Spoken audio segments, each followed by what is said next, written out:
විකෘති දන්ත පිහිටීම් නිවැරදි කිරීමට සුලභව භාවිතා කරන ප්‍රතිකාර ක්‍රමයක් තමයි කම්බි දැමීමේ ප්‍රතිකාර ක්‍රමය. මෙහිදී එක හනුවකට හෝ උඩ හනුව යට හනුව දෙකටම කම්බි ඇලවීමක් සිදු කරනවා.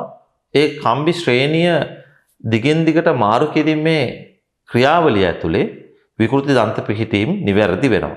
නමුත් මෙහිදී විවිධ ගැටලු වලට සංකූලතාවයන්ට සමහර රෝගීන්ට මුහුණ පෑමට සිදු වෙනවා. මේ අවස්ථාවේ මුහුණ දෙන තවත් ගැටලුවක් තමයි මේ කම්බි සහ මුඛය තුල රඳවා තිබෙන උපාංග නිසා මෘදු පටක තුවාල වීම. විශේෂයෙන්ම කම්මුල්, තොල්, දිව වගේ ප්‍රදේශවලට මේ හානිය සිදු වෙන්න පුළුවන් කම්බි වල උපාංග නිසා.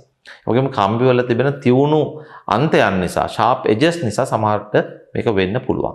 එහිදී වෛද්‍යවරයාට මේ සම්බන්ධ පැමිණිලි කරන්න ඔබ එතකොට මේ தત્ත්වය මගහරවා ගැනීමට උපක්‍රම ඔහු විසින් හඳුන්වා දෙවි. විවිධ වැක්ස් වර්ග තිබෙනවා, ඉටි වර්ග තිබෙනවා. මේ සමහර තියුණු තුඩවල් එහෙම නැත්නම් sharp edges වලට අපිට භාවිතා කරන්න පුළුවන්.